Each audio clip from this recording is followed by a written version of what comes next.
Alhamdulillahi Rabbil Alamin. Wabihi nasta'in. Wala udwana illa ala zalimin. Wa nusalli wa nusallim ala habibina al-Mustafa al-Amin wa sayyidil ghurra al-muhajjalin wa khatamil anbiya'i wal mursalin wa ala alihi wa sahbihi wa man tabi'ahum bi ihsanin ila yaumiddin. Amma ba'du. Segala puji bagi Allah Subhanahu wa ta'ala, kerana dengan limpah kurnia Allah, daripada bantuan Allah, inayahnya, taufik dan petunjuknya, dapat kita berkumpul dalam majlis yang dimuliakan oleh Allah Subhanahu wa ta'ala, majlisul ilm, majlisul zikr, majlis zikir dan majlis ilmu. Dan tidak ada perkara yang paling berharga bagi seorang mukmin itu melainkan ilmu Quran dan sunnah. Dan Allah Subhanahu wa ta'ala telah menamakan ilmu Quran dan sunnah ini sebagai kehidupan. Dan bagi orang yang tidak ada ilmu Quran dan sunnah, Allah Ta'ala menggelar mereka sebagai orang yang mati. Sebab tu Allah Ta'ala sebut dalam Al-Quran, awaman kana mayyitan fa ahyainahu. Adapun orang yang mati lalu kami menghidupkannya dengan Quran dan sunnah. Wa ja'alna lahu nuran yamshi bihi fin nas. Dan kami jadikan pada Quran dan sunnah ini cahaya yang berjalan dengannya di kalangan manusia. Kaman fi dhulumatin laysa bi kharijin minha. Adakah sama orang ini dengan orang yang berjalan di dalam kegelapan? Maka tak sama orang yang ada padanya Quran dan sunnah dengan orang yang padanya tidak ada ilmu Quran dan sunnah. Sebab itulah para ulama, antara Ibn Qayyim al-Jauziyah dalam nuniyahnya, dalam syairnya, dia mengatakan bahawa al-jahlu da'un qatil, jahil itu pembunuh. Wa shifa'uhu fit tarkibi muttafiqani, dan ia ubatnya dalam tarkib itu ialah dua perkara yang sama, iaitu al-Quran wa sunnah. Wa tabibu dzaka alimur rabbani, dan doktornya ialah orang alim yang rabbani. Jadi ubatnya Quran dan sunnah, doktornya ialah orang alim yang rabbani.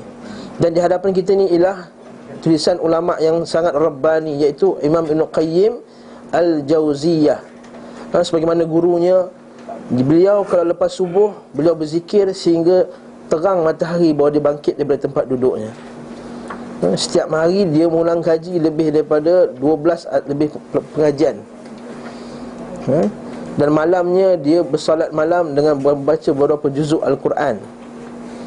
Dan dia juga seorang mujahid yang pergi berperang.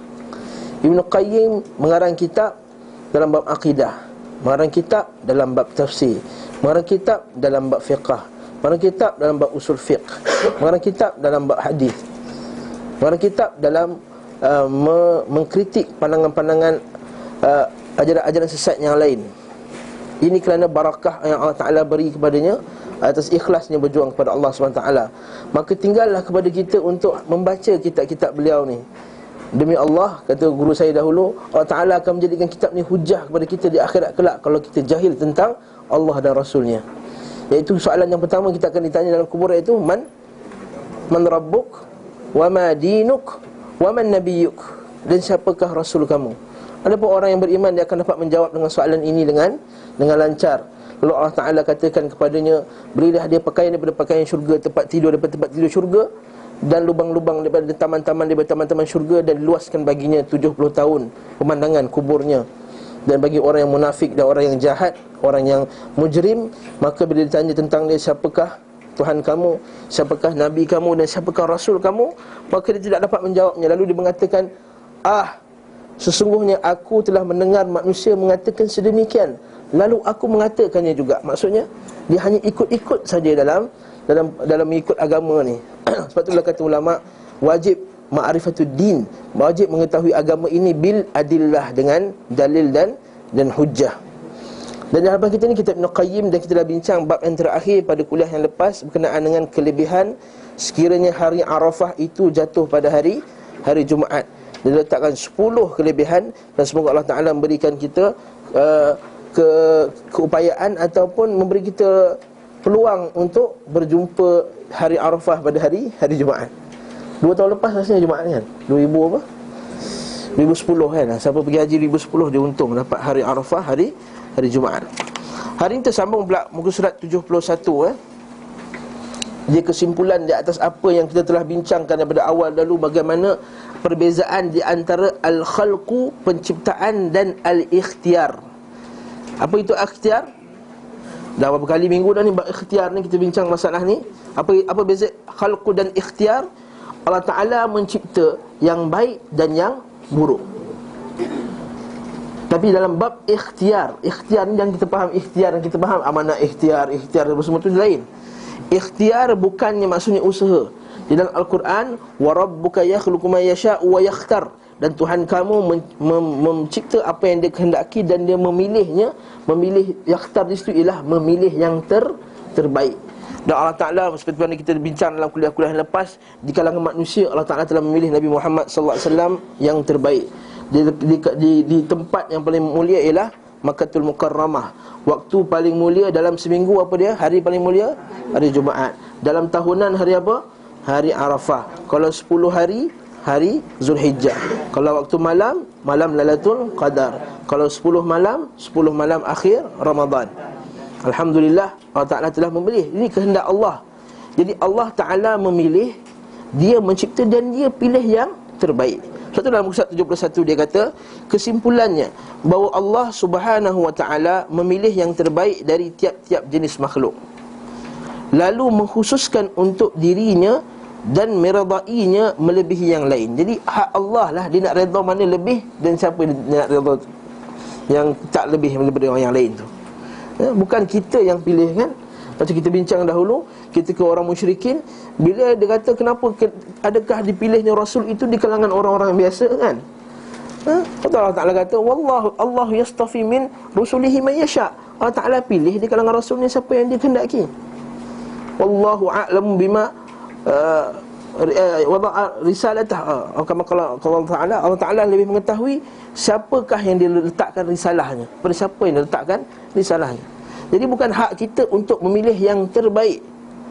Masalah umat Islam zaman sekarang ni, dia rasa pandangan dia yang terbaik, dia rasa kata guru dia terbaik, dia rasa kata Tok Syekh dia yang terbaik, dia kata mazhab dia yang terbaik.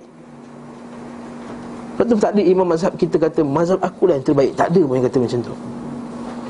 Bila ada sikap-sikap macam ni, lalu melahirkan sikap yang ta'assub, sikap memecah belahkan. Betul lah Allah Ta'ala kata dalam Quran, wa kullu hizbin bima ladaihim farihun walladzina farraqu dinahum, dan orang memisah-misahkan agama mereka, wa kanu syi'an, dan mereka ni berpuak-puak. Kullu hizbin, setiap puak tu, bima ladaihim farihun, mereka happy dengan apa yang ada pada orang. Sebab apa? Dia sangka guru mereka, apa mereka ialah yang terbaik. Sepatutnya sikap kita apa? Apa yang Allah Ta'ala dan Rasulnya pilih, itulah yang terbaik. Lalu sesungguhnya Allah Subhanahu Wa Ta'ala adalah baik dan tidak mencintai yang baik. Innallaha tayyibun, kata hadis Nabi, la yaqbalu illa tayyiba. Allah Ta'ala itu baik dan tidak menerima melainkan yang terbaik. Innallaha tayyib. Jadi tayyib itu maksudnya bersih, baik. La yaqbalu illa tayyiba. Hadis tu kan, yang Nabi kata, innallaha harrama 'alal mu'minin kama harrama 'alal mursalin. Allah Ta'ala telah mengharamkan ke atas orang Islam bagaimana dia telah mengharamkan ke atas para rasul, iaitu makanan-makanan yang haram. Kullu min tayyibati ma razaqnakum wa'malu salihah. Allah Ta'ala kata dalam hadis dalam Al-Quran, kullu min tayyibat, makalah daripada yang baik-baik, wa'malu salihah.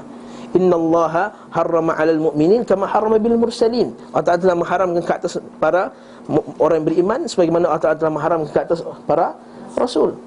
Maksudnya Allah Ta'ala yang telah pilih itu haram ke atas Rasul, maka dia haram atas kita juga. Kalau benda tu tak baik untuk Rasul, lebih baiklah tak baik untuk kita. Orang tak faham masalah ni. Tidak mahu menerima amalan, perkataan dan sedekah kecuali yang baik. Allah Ta'ala tak mahu menerima amalan, perkataan dan sedekah kecuali yang baik. Sebab itulah sedekah daripada benda yang haram tak terima. Haji kalau duit haram, sah tak?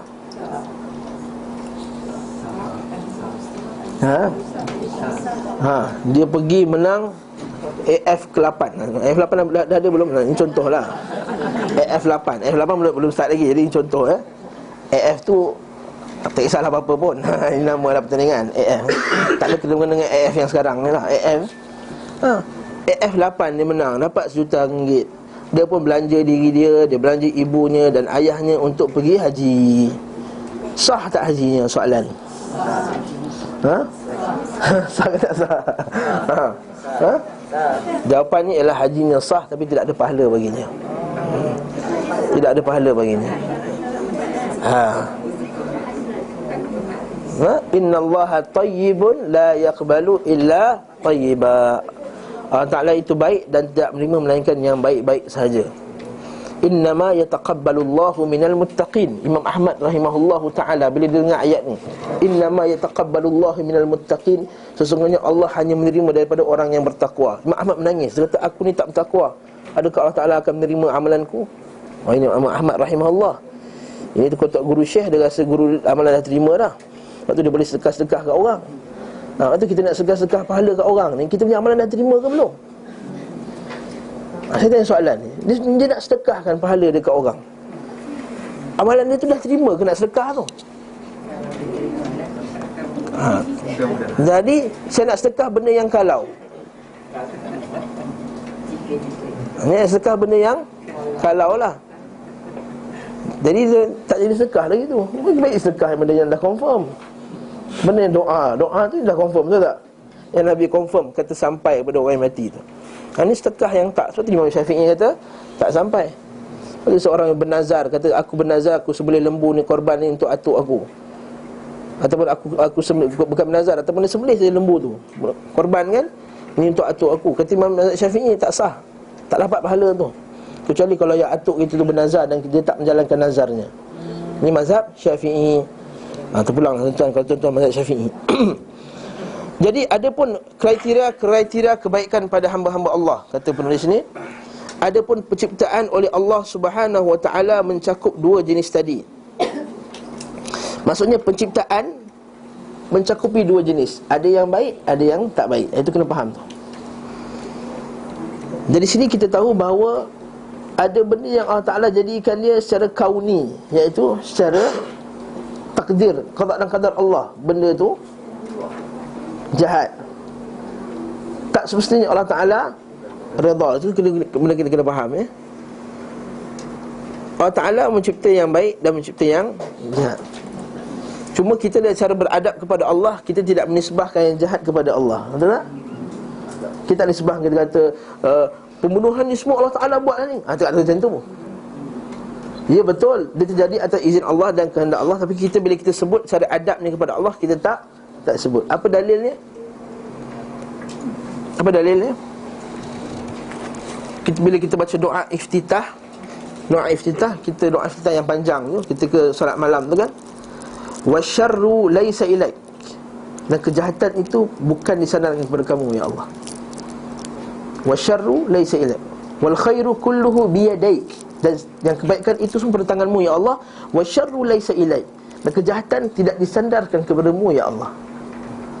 Satu. Dalil yang kedua dalam surah berkenaan dengan Nabi Ibrahim, doa Nabi Ibrahim kan, alladhi huwa yut'imuni wa huwa yusqin, Allah Ta'ala yang telah beri aku makan dan beri aku minum. Tapi bila dia sakit, wa idza maridtu, dan bila aku sakit, fa huwa yashfin, dan dia mengubati. Dia tak kata ketika Allah Ta'ala menyakitkan aku, maka dia mengubati aku. Dia kata ketika aku sakit, maka Allah Ta'ala mengubati. Nampak? Ini adab dengan Allah Subhanahu Wa Ta'ala. Lepas tu kita lihat kadang-kadang ustaz di hujung kuliah dengan kata apa? Yang baik datang daripada Allah, yang buruk daripada kelemahan diri saya sendiri. Patutnya tambah sikit lagi, yang hakikatnya daripada Allah Ta'ala juga, lagi bagus. Sebab kita jangan pula dalam bab ni kita menjadi hulu melampau, sehingga kita menjadi agama, tahu agama apa? Dia panggil apa dia? Agama yang sembah api tu, agama apa? Majus. Iaitu mengatakan Allah Ta'ala hanya mencipta, ada agama Majusi dia kata ada Tuhan baik, ada Tuhan jahat. Jadi ada satu golongan dalam Islam ni yang dipanggil puak Qadariyah. Qadariyah ni dia kata apa? Allah Ta'ala tidak mampu mencipta benda yang jahat. Masya Allah. Lalu dia katakan yang baik tu hanya Allah buat, yang jahat tu makhluk yang cipta. Yang baik, yang jahat tu makhluk yang cipta. Itu bahaya tu. Jadi sebab tu Nabi SAW dalam hadis yang sahih, Nabi menggelarkan Al-Qadariyatu majus hadhil ummah. Qadariyah itu majusi umat ini. Sebab apa? Dia sama macam agama Majusi. Agama Majusi dia kata Tuhan baik, Tuhan jahat kan. Macam agama Hindu kan, ada dewa terang, dewa gelap. Yang sambut depan balik letak lampu apa semua tu. Macam tu. Itu juga Qadariyah ini macam tu akidahnya. Dia menganggap bahawa ada yang baik semua Allah Ta'ala cipta, yang jahat Allah Ta'ala tak mampu cipta. Jadi dia kata ada dua pencipta. Mana boleh? Kita kata Allah Ta'ala penciptaan yang baik dan jahat. Tapi kita dah adab kepada Allah, kita tidak menisbahkan. Habis itu kenapa Allah Ta'ala cipta yang jahat? Allah Ta'ala cipta jahat atas kauni, qadari. Tak semestinya Allah Ta'ala redha buatan tersebut. Habis itu katakan Allah Ta'ala buat benda yang tak redha, Allah Ta'ala buat benda yang tak redha sebagai ujian terhadap hamba tadi. Habis itu kenapa Allah Ta'ala uji? Kan senang tak payah uji. Kalau Allah Ta'ala uji, baik tak payah cipta langsung. Kalau bukan untuk ujian, baik tak payah cipta langsung. Macam kita kata, macam anak murid bila periksa, cikgu, kenapa cikgu failkan saya? Sebab kau malas belajar. Betul, baik tak buat exam, jadi tak ada yang fail. Lagi bagus. Masa buat exam, ni tak ada siapa yang fail. Jadi semua lulus. Yang ni tidak adil pula kepada orang yang berusaha, nampak tak? Tak adil pada orang belajar, tak adil pada orang berusaha, tak adil orang yang nak menuju kepada Allah. Itu kita kata. Jadi apa beza kamu yang malas belajar dengan orang yang rajin kalau tidak ada exam ni? Itu juga Allah Ta'ala menguji dengan manusia ini dengan ujian. Sebab tu Allah Ta'ala sebut dalam Quran, hatta Nabi Ibrahim pun, wa idh tala Ibrahim rabbuhu bikalimatin fa'atammahun. Allah Ta'ala uji Nabi Ibrahim. Begitu juga Allah Ta'ala uji Nabi Musa. Wa qatalta nafsan fanajjaynaka minal ghammi wa fatannaka futuna. Allah Ta'ala sebut dalam surah Taha, kamu telah membunuh satu jiwa kan ketika dia bunuh pengikut Fir'aun tu, lalu dia lari. Allah Ta'ala kata fanajjaynaka minal ghammi, kami telah selamatkan kamu daripada keburukan. Wa fatannaka futuna, dan kami uji kamu dengan ujian-ujian yang berat. Nampak? Nabi pun kena uji. Apa menyebabkan kamu rasa kamu tak perlu diuji oleh Allah Subhanahu wa ta'ala? Waktu kita kata dalam bab ni Allah Ta'ala buat dua benda, mencakup dua jenis. Dari sini diketahui tanda-tanda kebahagiaan hamba dan kesengsaraannya. Sebab yang baik tidak akan sesuai kecuali dengan yang baik. Maksudnya Allah Ta'ala itu baik, dia hanya menerima yang baik. Jadi yang baik tak sesuai melainkan yang baik. Dia nak kaitkan sekejap lagi ya. Tidak redha kecuali dengannya. Orang yang baik ini tidak akan redha melainkan kecuali benda yang baik. Kat sini dia memberi kita isyarat bahawa orang yang beriman kepada Allah tak boleh redha kepada kufur, tak boleh redha kepada syirik.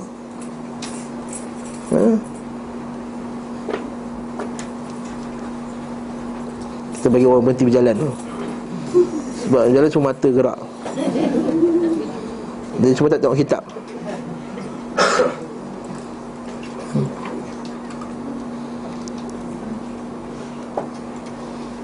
Okey.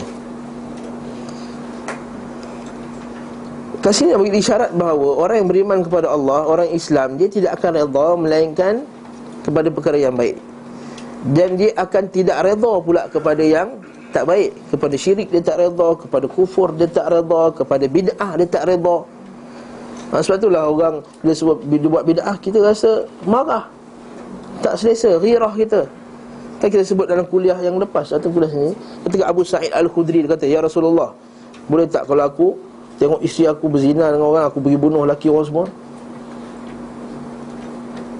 Kalau isteri aku berzina, dia kata bila tengok dengar kata-kata Abu Sa'id yang tegas ni, Nabi kata, ata'jabuna min ghirati Abi Sa'id? Adakah kamu rasa takjub dengan ghirahnya Abi Sa'id Al-Khudri ni? Sesungguhnya aku lebih ghirah daripada Abu Sa'id Al-Khudri, dan Allah Ta'ala lebih ghirah daripada aku. Maksudnya apa? Lebih jealous, lebih tak suka orang buat maksiat, buat jahat. Bagaimana ghirahnya seorang lelaki melihat, cemburunya seorang lelaki lihat isterinya bersama dengan lelaki lain. Allah Ta'ala kata, ana aghyar, aku lebih ghirah daripada makhluk. Sebab Allah Ta'ala tak suka kita buat maksiat, tak boleh redha. Malangnya orang kita sekarang ni, dia cuba menggabungkan benda-benda kata dia Islam, tapi pada masa dia boleh redha dengan kufur. Kita masalah tu. Sebab kita ni duduk dalam satu negara. Kita kan satu Venezuela, kan? Kita kan satu Venezuela. Bila satu Venezuela, kita kena meredai.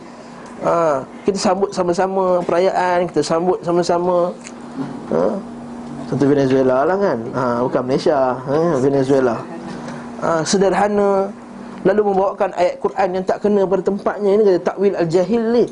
Allah Ta'ala sebut dalam Quran, memang Allah Ta'ala sebut dalam surah Al-Mumtahinah, La yanhakumullahu 'anil ladzina lam yuqatilukum fid din. Allah Taala tidak menghalang kamu daripada berbuat baik kepada orang tidak memerangi kamu dalam agama kamu dan menghalau kamu dan tidak menghalau kamu dari negara kamu. Antabarruhum wa tuqsitu ilaihim, daripada berbuat baik dan berlaku adil kepada mereka. Innallaha yuhibbul muqsitin. Allah Taala cinta kepada orang berlaku adil. Dalam ayat ni betul Allah Taala kata tak larang buat baik, tapi ayat ni tak bermakna kita boleh sambut perayaan kafir-kafir mereka ni. Tak boleh menunjukkan keredaan. Tak boleh sama lah pula kita kata baguslah dia buat ni pusat ni, nanti ramai orang pelancong datang. Tak sebutlah pusat apa-apalah. Faham lah tu. Pelancong berbilion-bilion, 60 bilion ni Anha berapa? 60 bilion lah. Tak tahu. Innocent lah Anha ni. 60 bilion keuntungan ni tak boleh lah. Ini mencari redha makhluk. Sebab itulah para sahabat radhiyallahu anhum, yang disebut dalam kuliah lepas malam tadi di Gombak, ketika para sahabat takut kemiskinan bila Allah Ta'ala halau orang musyrikin daripada Mekah kan. Allah Ta'ala kata orang musyrikin tak boleh masuk lagi dah tanah haram. Maka ketika itu para sebagian sahabat takut nanti bisnes terjejas. Maka ketika Allah Ta'ala fa in khiftum 'ailatan fa sawfa yughnikumullah, kalau kamu takut miskin, Allah Ta'ala akan kayakan kamu balik, jangan risau. Lepas dia kata tidak redha kecuali dengannya. Lepas dia tak boleh redha dengan. Lepas tu macam juga nak pilih isteri, nak pilih suami, tak boleh redha melainkan dengan yang baik. Tapi ustaz dah terpilih, dah kahwin dulu ustaz, macam mana dah lepas jadilah. Okey, nak buat macam mana, nak patah balik tak boleh kan? Tidak tenteram kecuali kepadanya. Hati jiwa tak tenteram melainkan pada orang yang beriman. Jadi kalau jiwa dia tak tenteram ketika bersama dengan orang beriman, susun balik ayat tu, jika jiwa dia tak tenteram ketika bersama dengan orang iman, itu tanda nifaq. Kalau dia tak suka duduk orang Islam, duduk orang Islam nanti kan dia komen kita punya tudung kecil lah, dia komen kita tak pakai stokin lah, dia komen seluar kita ni labuh sangat lah, dia komen kita tak ada janggut lah, dia komen macam-macam, dia nak komen. Dia komen anak hang ni free hair lah. Dia komen. Baik kita duduk di Belgium, tak ada siapa tegur. Yang maksudnya dia tak tenteram duduk dengan orang beriman. Maksudnya ada nifak pada dirinya. Dan hatinya tidak tenang kecuali bersama dengan orang beriman. Baginya di antara perkataan adalah perkataan baik yang tidak dinaikkan kepada Allah kecuali itu. Maksudnya baginya dia hanya menyebut perkataan yang baik. Ayat ini ayat terbalik. Baginya adalah perkataan baik yang tidak dinaikkan kepada Allah kecuali perkataan itu. Maksudnya perkataan yang baik itulah. Maksudnya tak akan sebut melainkan yang baik. Ia juga sangat keras menjauh dari kekejian dalam pembicaraan. Tidak fahash, tafahush fil lisan. Tafahush, tak sebut benda mencarut-carut Kekejian dan kekotoran pada lisan, bohong, menipu, ghibah. Ghibah maksudnya apa? Maksud ghibah? Bukan, tu ghadab, marah. Ghibah mengumpat. Zikru akhaka bima yukrihu, iaitu menyebut tentang saudara kamu apa yang saudara kamu benci.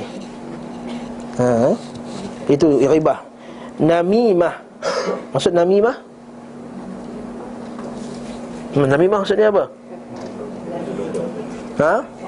Mengadu domba. Yes, mengadu domba. Mengadu domba ni apa benda domba tu? Domba bahasa Indonesia kambing. Domba kan? Mengadu domba ni bawa gosip. Macam rancangan tak boleh sebut lah, nanti kena saman dia. Macam rancangan-rancangan tu lah. Panas, terjah, kan? Terjah ni, terjah situ, benda yang tak pasti disebar-sebarkan. Macam you all nak tahu, itu dari starting ayat tu biasanya macam tu. You all nak tahu, itu biasanya dari starting dia. I bukan nak kata apa tapi, I bukan nak mengata tapi, itu dari starting ayat dia lah. Okey, itu namimah, bawa gosip. Dia menyebabkan dua orang bermusuhan. Ingat namimah ni, dia boleh jadi namimah walaupun niat dia bukan namimah. Macam mana tu? Seseorang itu boleh menjadi seorang pengadu domba walaupun dia bukan niat pengadu domba, tapi kaedah yang dia buat tu menyebabkan berlakunya mengadu domba. Benda Ustaz cakap ni, contoh ni lah, saya nampak Abang Rahman, saya dengar Abang Rahman gosip Abang Rahman kahwin satu lagi. Suami ada isteri ada sini tak? Tak ada. Ada.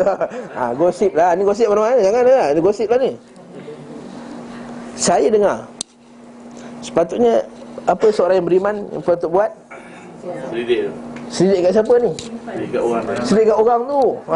Dia betul lah selidik. Tapi dia pergi selidik dekat orang lain. Dia jumpa Syawal. Syawal tak tahu juga. Syawal tak tahu Abang Rahman ni gosip dia kahwin dua. Saya pun jumpa Syawal, kau tahu betul ke Abang Rahman ni kahwin dua?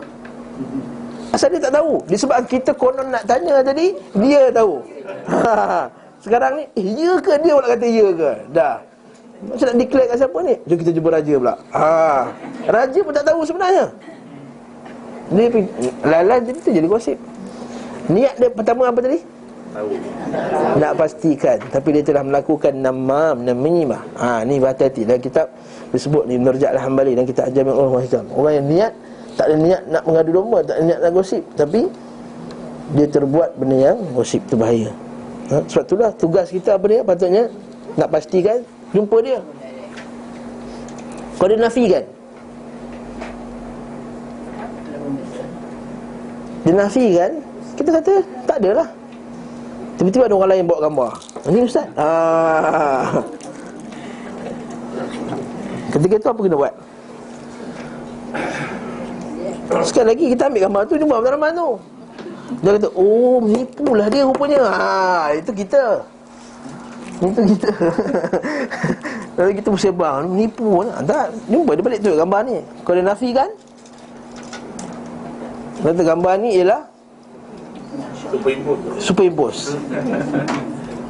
Ini cerita realiti ni. Banyak orang buat ni. Datuk Syed Anwar Ibrahim kena macam ni kan. Kita pun confuse, betul ke tak buat, betul ke tak buat, betul ke dia buat, betul ke tak buat. Jadi kat sini pastikan dulu. Kalau pastikan lagi betul gambar tu bukan superimpose, maka ketika itu kita kena buat apa? Nasihat dia. Nasihat bukan terangan, nasihat dia dulu. Kalau kita bukan pemerintah, kita bawa kepada pemerintah tak masalah ni? Tak bawa pada pemerintah. Asalnya tidak dibawa. Ibnu Abbas radhiyallahu anhu, orang datang perempuan berzina jumpa dia. Datang balik pergi taubat. Aku tak nak sampaikan kat pemerintah. Aku tak nak ada orang kena sebab rejam. Bertaubat. Kalau kau betul taubat, kau taubat kat rumah. Ini kita suka expose kita punya, sebab kita nak melakukan kita punya surat khabar dan majalah. Cerita lain pula ni ya. Dari namimah, dusta, perkataan palsu. Maksud perkataan palsu ni qauluz zur. Yang ni bahasa Melayu panggil fitnah. Kata palsu ni. Bahasa Arab fitnah bukan macam kita faham fitnah tu.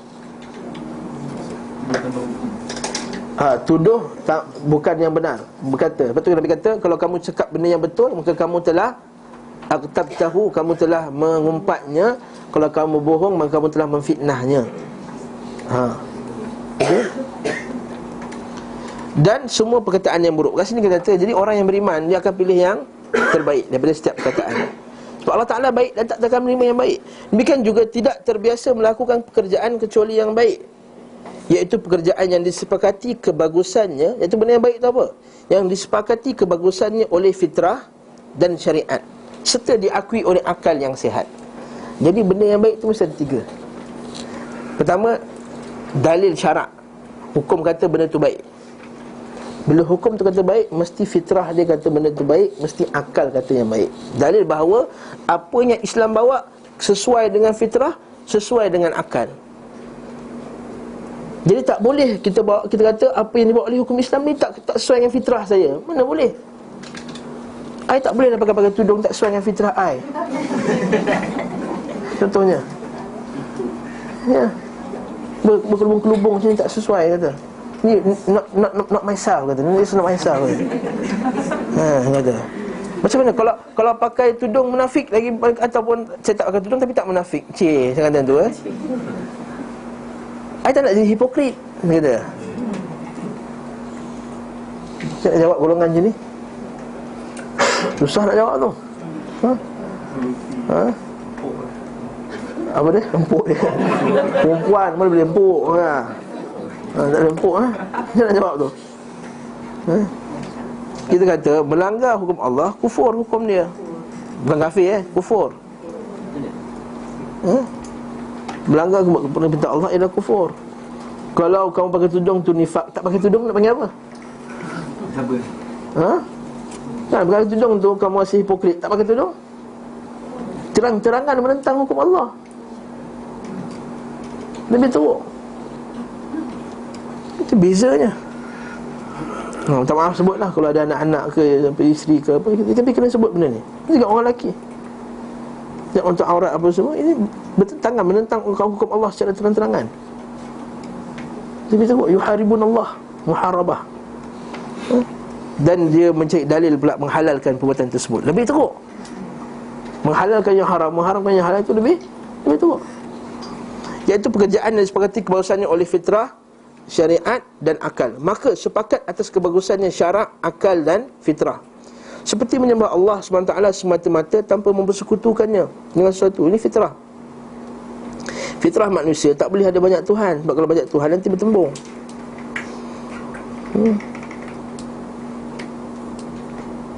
Allah Ta'ala sebut dalam Quran, kalau dalam dunia ini ada alihatan lafasadata, ada tuhan-tuhan yang banyak, lafasadata, maka dua-dua Tuhan itu akan memusnahkan alam ni. Dua parti pun dah kelang kabut. Ini dua Tuhan yang ada dua, ada kuasa. Nak pula Tuhan baik dan jahat, habis lah. Mengutamakan keredaannya atas hawa nafsunya.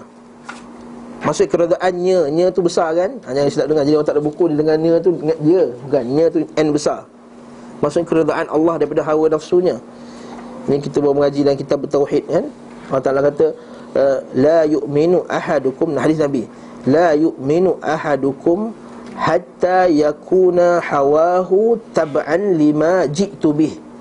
Tidak akan sempurna iman yang wajib, maksudnya tidak akan mencapai iman yang wajib bagi seorang mukmin itu, orang lelaki Islam itu, hatta yakuna hawahu, sehingga hawa nafsunya tab'an, ikut lima ji'tu bih, dengan apa yang telah aku bawakan, itu Quran dan Sunnah. Maksudnya selagi mana dia ikut hawa nafsunya, maka dia tak ikut Quran dan Sunnah. Banyak kali saya sebut dalam kuliah saya, dia tidak ada istilah saya tak ikut mana-mana. Tak ada. Kau ni agama apa? Saya tak ada mana-mana agama. Ya betul, kau tak ada agama, tapi kau telah mengikut hawa nafsumu. Siapa yang tak ikut Quran, maka dia ikut hawa nafsu.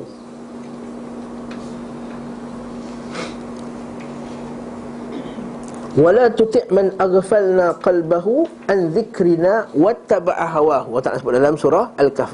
Dan kamu taat kepada orang yang lalai daripada mengingati kami, maksudnya tak ikut Quran, melalai daripada mengingati kami, tak ikut Quran dan Sunnah, wattaba'a hawahu. Habis dah okey. Janganlah kamu taat kepada orang yang lupakan zikir kami, iaitu apa dia? Quran dan Sunnah. Wattaba'a hawahu, maksudnya tak ikut Quran dan Sunnah, maksudnya ikut hawa nafsu.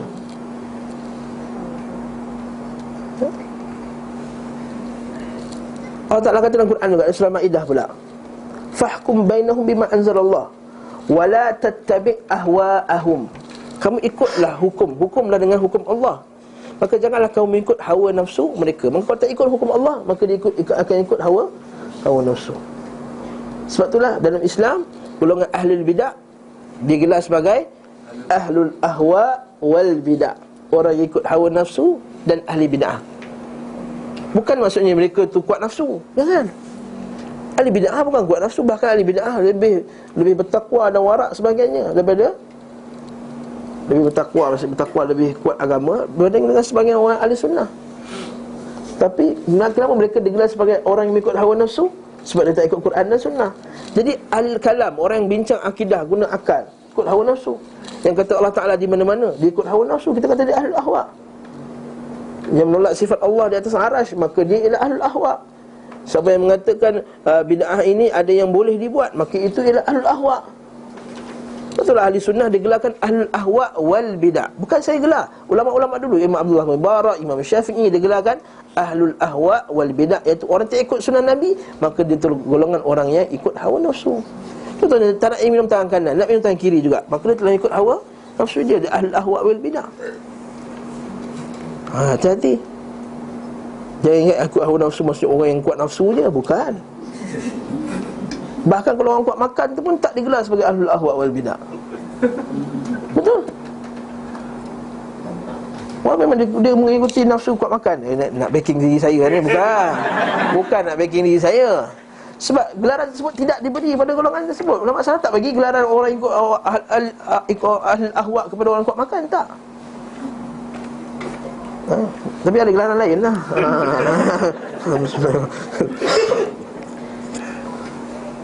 Kat sini Jadi mencari kecintaannya dengan segala kesungguhan dan kesanggupan, iaitu mencari cinta Allah dengan segala kesungguhan dan kesanggupan. Ni orang beriman. Sebab dia tahu tak ada cinta yang paling mulia, paling besar ialah cinta Allah.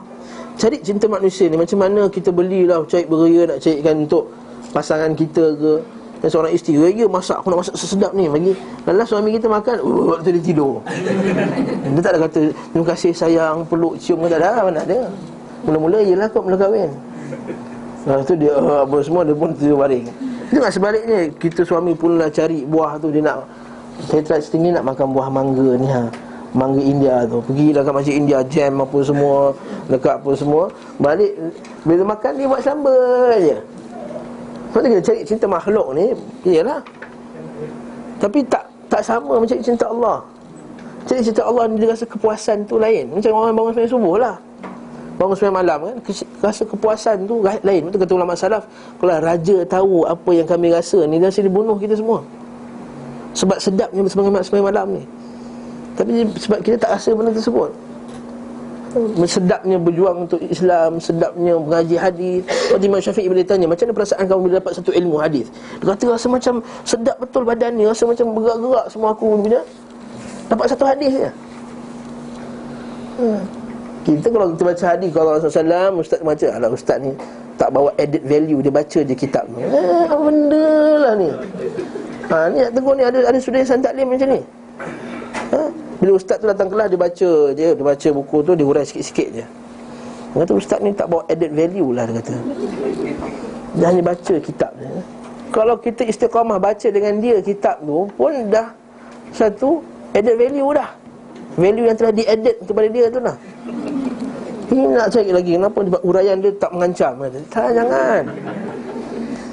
Syekh bin Baz rahimahullah ta'ala, kalau siapa faham bahasa Arab dah, kuliah dia Al-Quran, hadis, Quran, hadis, Quran, hadis. Tak ada cerita urai-urai panjang, goreng sana, goreng sini macam saya buat sekarang ni. Kuliah dia boring. Tapi bila orang dengar betul-betul, orang dapat banyak istimbat. Macam mana Syekh ni boleh dapat tahu ayat Quran ni dalil kepada dia ni. So Ibnu Qayyim boleh ihdinas siratal mustaqim tu, dia boleh buat hurai dalam 2 jilid kitab. Kita tak boleh.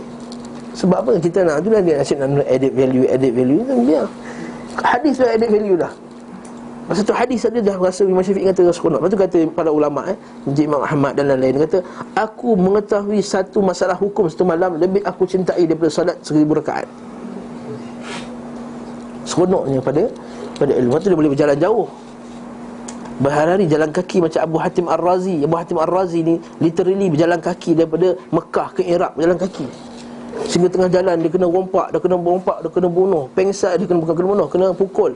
Dia kena pukul, pengsan, bangun, jalan lagi nak pergi kelas. Kalau kita dah kena pukul, nak balik rumah dah. Dah putus asa dah. Ini jalan kaki, literally berjalan kaki untuk mencari hadis Nabi SAW. Dan telah dikumpulkan hadis dan bawa kat kita. Tinggal kita nak baca je ni.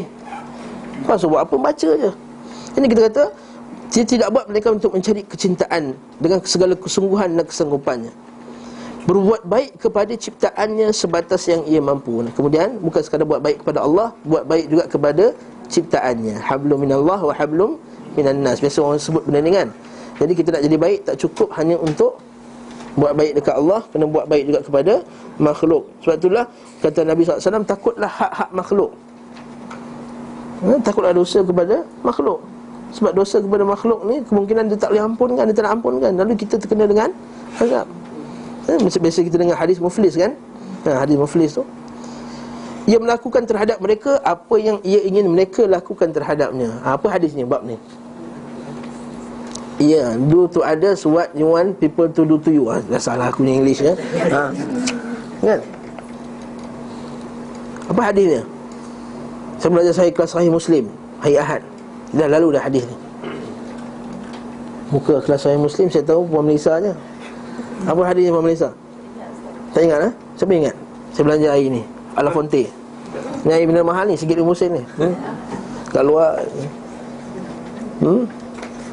Hari biasa terdengar kan, la yu'minu ahadukum hatta yuhibba li akhihi ma yuhibbu li nafsihi. Tidak akan mencapai keimanan yang wajib, artinya iman yang patut seorang beriman, sehinggalah dia mencintai untuk saudaranya apa yang dicintai untuk dirinya. Dalam hadis lain pula, hadis Sahih Muslim, wa yuhibbu an ya'ti an-nas ilaihi kama yuhibbu an-nas ya'ti ilaihi. Dia falyati ila an-nas, maka dia datang kepada manusia dengan apa yang manusia suka, sebagaimana apa yang disuka manusia buat dekat dia. Hadis Sahih Muslim. Lepas tu kita kena cinta. Kalau kita cintakan khair, hidayah untuk kita, kita kena cintakan saudara kita hidayah. Kalau kita cintakan ilmu, kita kena nak juga anak kita cintakan ilmu. Kalau kita nak kebaikan, tak boleh kita seronok-seronok je kita datang kelas seronok. Anak kita dibiarkan, keluarga kita dibiarkan kat rumah. Jadi kita buat pengajian, kita adik-beradik, kita abang long contohnya. Apa kata kita kumpul makan-makan, buat barbecue tu, ada barbecue je sekali-sekala buatlah tazkirah sekali. Ajak jemput Ustaz Ali, jemput Ustaz Ridwan, jemput Ustaz lain, dan jemput saya. Jemput lain lah, Ustaz lain lah. Jemput Ustaz ni bagi tazkirah, bagi peringatan. Tuan-tuan bertanggungjawab atas Allah Ta'ala sebut dalam surah At-Tahrim kan, ya ayyuhallazina amanu qu anfusakum wa ahlikum nara 'alaiha malaikatun ghiladun shidadun la ya'sunallaha ma amarahum wa yaf'aluna ma yu'marun. Wahai orang beriman, jagalah diri kamu dan keluargamu dari neraka. Kata Ibn Abbas rahimahullahu ta'ala, iaitu kamu mengajar mereka ajaran-ajaran Islam, mengajak kepada kebaikan, mencegah kemungkaran. Itu qu anfusakum. Jadi tuan-tuan sekalian, jangan tuan perempuan saja seronok datang kelas ni. Banyak orang yang taklim macam tu, isteri dia datang, suami dia datang lah. Alhamdulillah siapa buat pasangan terlepas dari benda ni. Ada yang isteri, jadi bila belajar sunnah dah 10 tahun dah, bila pergi kenduri kahwin dia buat lagi menjerenjih ni. Allah, sedih kita. Ustaz Karimah banyak kali dah cakap, jangan menjerenjih, jangan, benda ni tak sunnah.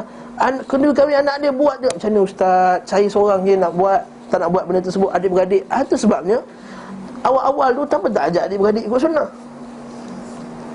Dia syok sendiri, dia tak boleh. Ilmu tak boleh di-syok sendiri. Nanti Allah Ta'ala akan tanya akhirat kelak. Kalau nanti adik-beradik tu tak tahu pasal sunnah, dia akan tanya kita akhirat kelak. Lepas tu Allah Ta'ala akan, al-akhillau yawma idzin ba'dhuhum li ba'din aduwwun illa al-muttaqin. Allah Ta'ala kata ketika itu akhirat kelak, adik-beradik ni akan jadi musuh illa al-muttaqin. Mereka orang beriman. Maksudnya musuh macam mana? Sebab kakak dia ikut, adik dia tak ikut, adik dia akan dakwa dia kakak nanti. Kau datang kelas ujian taklim 20 tahun dah habis kitab Zadul Ma'ad ni, tapi sekali pun tak pernah bagi tahu aku benda ni tak sunnah.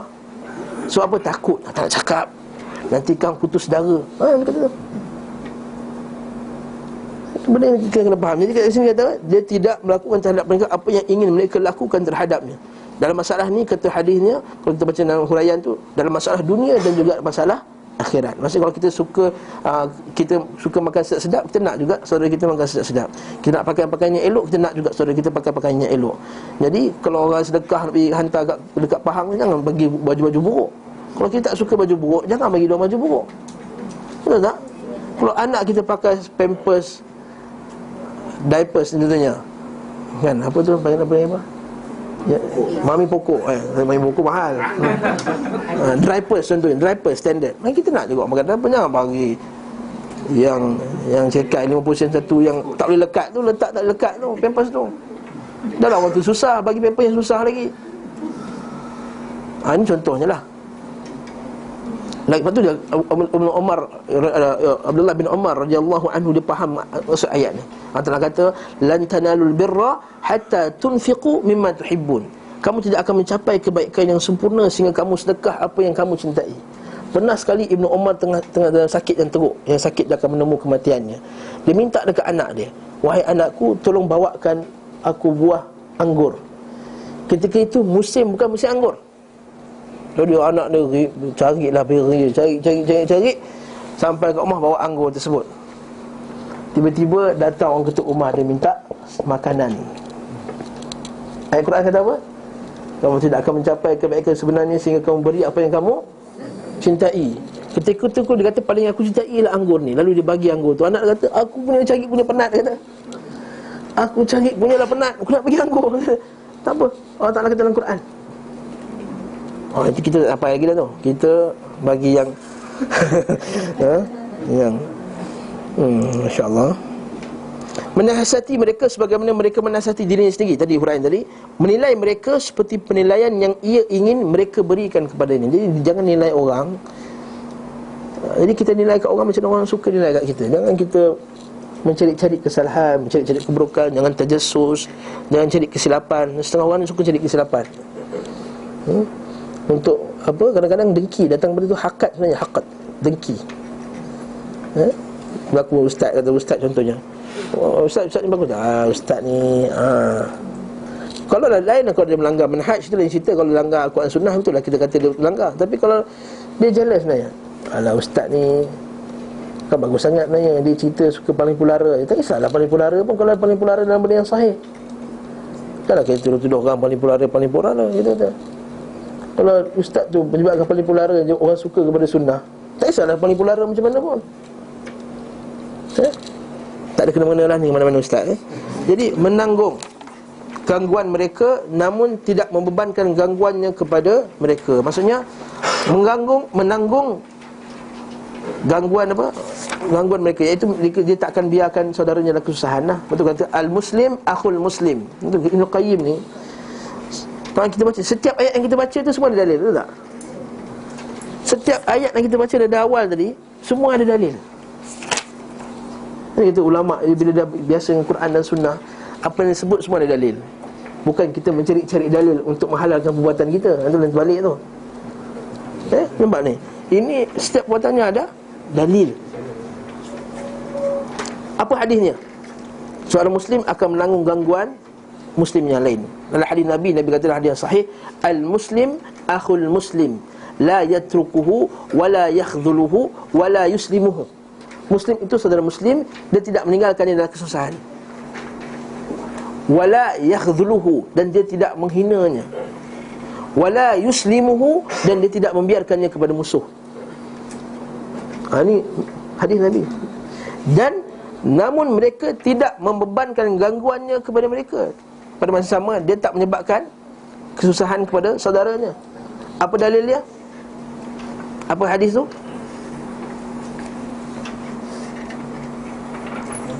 Cari nota ya. Okey dah. Okey. Dia semua dah bertenang lah. Okey, sama ya. Jadi namun tidak membebankan gangguannya kepada mereka. Maksudnya dia tak ganggu orang muslim yang lain. Apa hadisnya? Dalil hadisnya. Ini hadis Sahih Muslim juga. Apa Malaysia kena lagi? Apa hadis dia? Anhar apa hadisnya? Tak boleh kita mengganggu orang lain. Dalam hadis tu, al-muslim man salimal muslimuna min lisanihi wa yadihi, iaitu orang muslim itu ialah bila orang muslim lain rasa aman selamat daripada lidah dan tangannya. Dah dengar hadis ni kan? Tak ingat je rasalah. Dengar je tak ingat. Hadis Sahih Muslim, Bukhari dan lain-lain Al-muslim man salimal muslimun, iaitu ketika orang muslim lain selamat daripada lidahnya dan tangannya. Lidahnya kata-kata dan perbuatan tangannya. Memelihara kehormatan mereka dan tidak membalas sikap mereka yang mengusik kehormatannya. Iaitu Islam dia menjaga kehormatan lain, orang Islam yang lain. Apa dalilnya? Bila Nabi SAW dekat bagi khutbah kan ke Arafah tu kan, Nabi tanya pada para sahabat, kamu tahu tak ini hari apa? tahu tak ini bulan apa, ini tanah apa? Para sahabat tahu tapi dia tak jawab, sebab dia nakkan ilmu daripada Nabi. Dia kata, ya Rasulullah, ini hari Arafah lah, tak kata macam tu. Oh, tanya lagi. Nanti kita, hari ni hari apa? Kita kata, tuan-tuan sekalian, ni hari apa? Hari Khamis lah Ustaz. Mereka tak tahu. Tapi para sahabat dengan Nabi dia tahu. Nabi takkan tak tahu ni hari Khamis. Cuma Nabi nak beritahu ada benda yang special kat situ. Jadi dia, hari ni hari apa? Hari ni hari Arafah. Bulan ini bulan apa? Bulan yang haram. Ini tanah apa? Tanah haram. Dia masuk dekat Arafah. Dia kata sesungguhnya fa inna hurmatikum hadha, sebenarnya haramnya kita mengusik orang Islam lain, bagaimana haramnya tanah ini, bulan ini dan hari ini. Jadi tak boleh ganggu orang lain. Jangan kita sebar-sebarkan gambar yang tak sepatutnya kita sebarkan. Kadang-kadang kita nak kutuk kita yang pemimpin kan, kadang-kadang lah kan, letak dalam WhatsApp tu, dia forwardkan gambar-gambar rambut menggerbang, helikopter tiup tak terbang rambut dia. Jangan, itu menghina. Gambar dia tengah berjoget-joget pada orang. Makruf kan, tak tahu siapa yang masuk, saya masuk kan. Tak patut je. Sebab tu fa inna irdakum wa amwalukum wa dima'ukum, fa inna dima'ukum wa amwalakum wa a'radakum haramun alaikum ka hurmati yaumikum hadha wa fi syahrikum hadha fi baladikum hadha, kata Nabi SAW. Sesungguhnya darah kamu, marwah kamu, harta kamu haram kamu menyentuhnya, sebagaimana haramnya tanah ini, bumi ini, hari ini dan bulan ini. Nabi SAW sebut. Nabi sebut ke Arafah sebab apa? Kah musim haji kan semua nak langgar orang lain. Betul tak? Betul? Nak naik lift pun orang langgar, betul tak? Naik lift tu kita dah duduk dah depan pintu lift tu, dia rap, dia langgar kita. Tak tahu ke ini? Siapa pernah pergi umrah tahulah benda ni kan. Kita duduk betul-betul depan pintu ni, dia boleh potong kita kat depan ni. Ini hak kita. Tengah solat kan? Dia masuk. Tu dia kangkang lagi. Kita kecil. Tertekan kita pula terbelakang. Akhirnya kita terpaksa keluar. Besar-besar kita pun kecil lagi orang Arab ni. Jadi kat sini Nabi sebut dekat hari Arafah. Hari Arafah hari ziham, hari yang paling jam sekali. Hari tu 9 dan 10 tu. Nabi sebut benda ni. Itu orang beriman, dia tidak akan memelihara kehormatan mereka dan tidak membalas sikap mereka yang mengusik kehormatannya. Ini bukan sikap dia setiap kali dalam masalah dunia Nabi nak balas, tak. Apa dalilnya? Kan kisah di Nabi SAW dalam Sahih Bukhari dan Sahih Bukhari dan Adabul Mufrad. Dan kitab Al-Mufrad Imam Bukhari, ketika seorang lelaki kata, wahai Rasulullah, aku ada seorang saudara yang aku buat baik dekat dia, aku buat baik dekat dia, aku cakap baik dekat dia, aku hantar makanan dekat dia, tapi dia balas dengan kata-kata yang buruk, dia maki aku, dia burukkan aku lagi. Nabi kata, kalau engkau teruskan buat macam ni, sesungguhnya engkau telah memasukkan bara api ke dalam mulutnya. Maksudnya, sebab engkau buat baik kat dia, dia balas dengan jahat, sebenarnya dia yang terkena azab. Wallahu alaikum zahir, alaika zahir. Allah Ta'ala senantiasa akan bersama kamu dan pertolongan selagi mana kamu buat benda yang tersebut. Maksudnya kamu buat baik. Walaupun orang saudara tu buat jahat, kita buat baik kat dia. Dia buat jahat, kita buat baik. Buat jahat, buat baik. Maksudnya kat sini, kata guru saya Syekh Ahmad Yusuf Al-Daqqaq, dia kata rahimahullah hafizahullah, iaitu kat sini kata tak semua bab-bab dunia ni kita nak tuntut sangatlah. Biarlah bab dunia kadang-kadang tak perlu tuntut, tak payah tuntut lah. Jadi saya sebut dululah, minta nasi goreng Pattaya, dia bagi nasi goreng ikan masin. Janganlah sebab tu sampai nak bergaduh-gaduh sangat. Bring your boss. Apa ni yo, nampak ni tukang masak you. Saya minta nasi Pattaya, dia kasih ikan masin. Paslah. Al-Muslim rahimallahu abdan. Hadis Nabi SAW, hadis sahih. Rahimallahu abdan samhan idza ba'a wa idza ishtara wa idza iqtada. Allah Ta'ala akan merahmati seorang hamba yang bersikap toleransi ketika ba'a, berniaga, wa idza ishtara, ketika menjual, wa idza ishtara, ketika membeli, wa idza iqtada, ketika minta hutang. Hadis Nabi SAW. Jadi kalau orang Islam berniaga, tak payah nak minta diskaun lebih-lebih sangat lah tu. Dia jual tudung macam tu harga dia, tak payah minta diskaun banyak-banyak. Contohnya dia jual kitab, tak minta diskaun banyak-banyak sangat. Dia kata ini Muslim. Tapi orang kafir, waghluz alaihim. Ya ayuhan nabi jahidil kufar wal munafiqin waghluz alaihim. Wahai orang yang beriman, wahai Nabi, hendaklah kamu memerangi orang kufar dan orang munafik, dan bersikaplah tegas dan keras terhadap mereka. Kat sini kita boleh tekan. Yang ni kalau kita pergi Tesco, kita tak minta pun diskaun tu tak? Ada tak? Minta diskaun, tak boleh minta. Sebab dengan orang Islam 20 sen pun kuranglah 20 sen, kurang 20 sen. 20 sen tak jadikan kita ni kaya 20 sen tak. Bagi je lah. Imam Abu Hanifah rahimahullah, di antara orang yang paling, dia berniaga, tapi dia paling samah dalam perniagaan. Allah Ta'ala bagi dia kekayaan.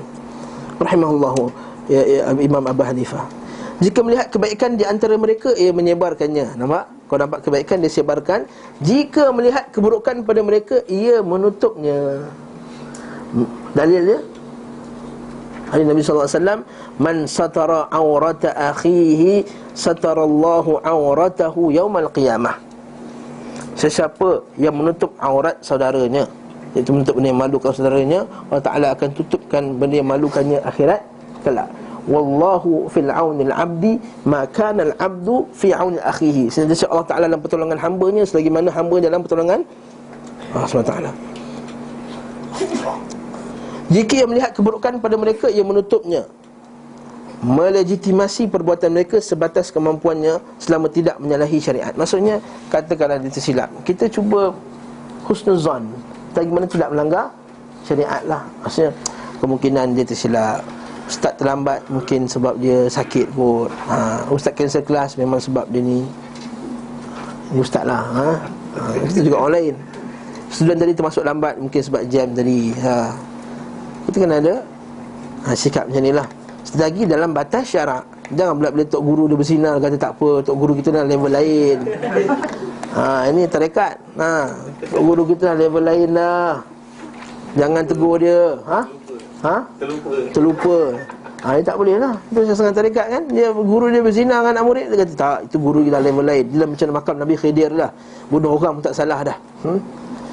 Dan tidak mahu melanggar untuk Allah SWT, baik perintah maupun larangan. Ia memiliki pula akhlak yang terbaik dan terpuji, seperti santun, wibawa, tenang, wiqar.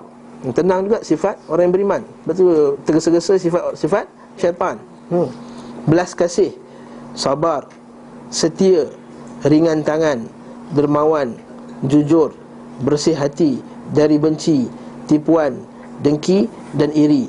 Ia juga rendah hati, lemah lembut terhadap orang beriman dan mulia. Asyidda'u 'alal kuffar ruhama'u bainahum. Allah sebut dalam Quran kan, orang beriman tu walladzina ma'ahu, dan Nabi itu dan orang yang bersamanya, asyidda'u 'alal kuffar, tegas kepada orang kafir, ruhama'u bainahum, lemah lembut dan beriman dan mulia kepada orang yang beriman. Keras terhadap musuh Allah, menjaga wajah rasa malu dari menghinakannya kepada selain Allah. Maksudnya dia tak menghinakan dirinya di hadapan makhluk, seperti kebanyakan orang buat. Tunduk-tunduk kepada makhluk, apa semua, membayarkan jiwa dan macam setengah barat kan. Sikap dia sangat suka pada artis tu, macam dia menghinakan dirinya pada artis tu tak. Sanggup buat macam-macam. Ada yang sanggup, dulu kita dengar orang nak pergi dengar konsert tu, dia sanggup, dia tak ada duit, dia pergi berzina dengan orang, jadi dia pelacur untuk dapat duit, nak pergi sepatutnya nak pergi konsert. Ini kata dia menghinakan diri, menghinakan, sanggup terkinja-kinja, terlompat-lompat, tergolek-golek sebab nak masuk pertandingan. Menghinakan diri kepada makhluk, tak punya kehormatan.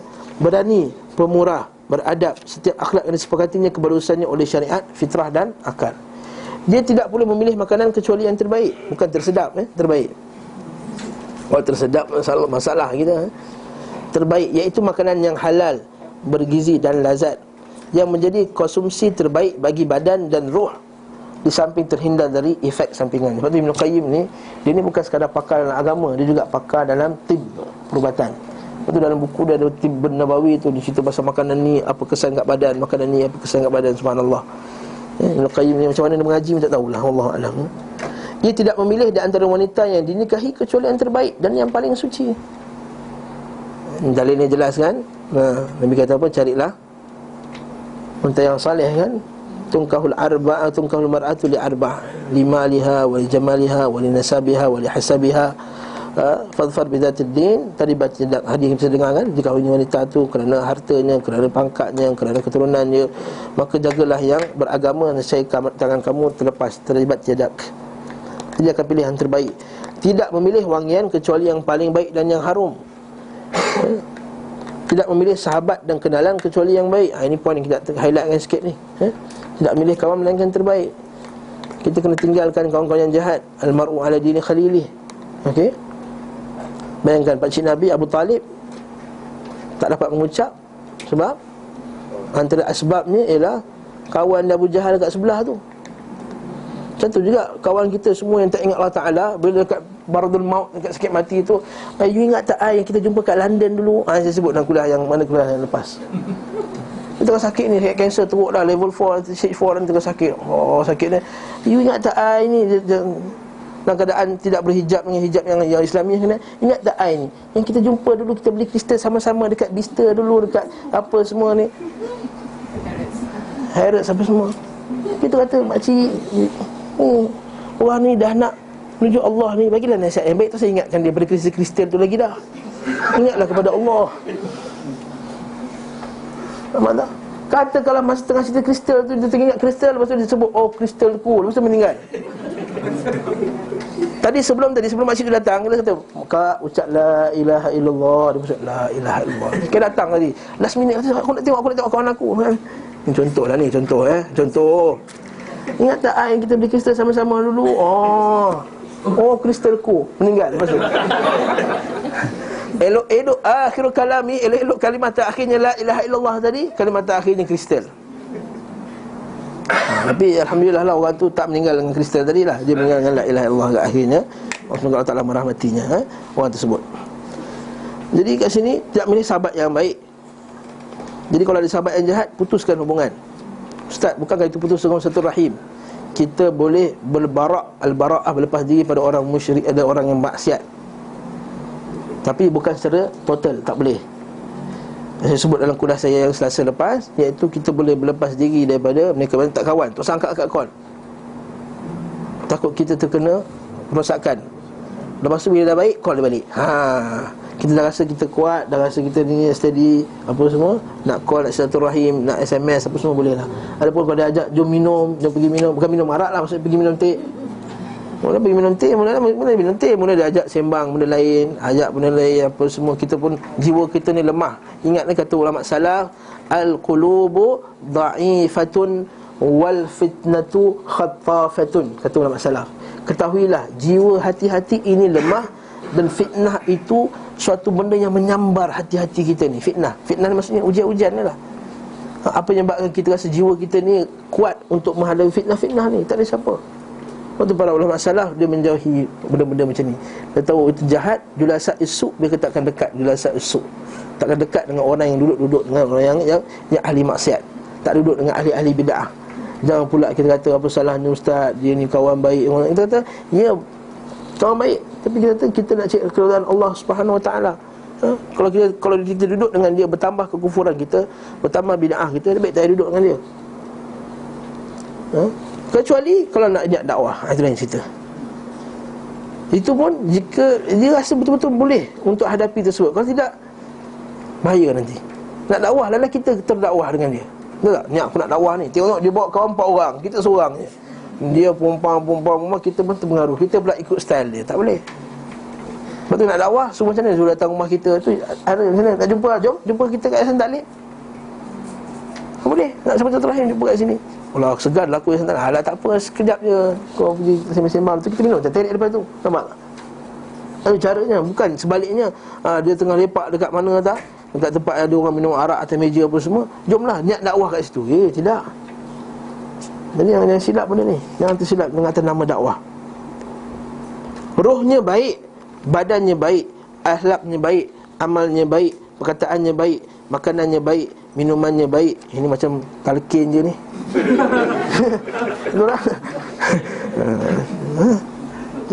Tak berguna dah benda kat dunia ni. Benda nak sebut baik-baik ni semua, talqin cakap dekat dia baik dah, tak ada dah. Ada afdal ila ma qaddamu. Nabi kata apa?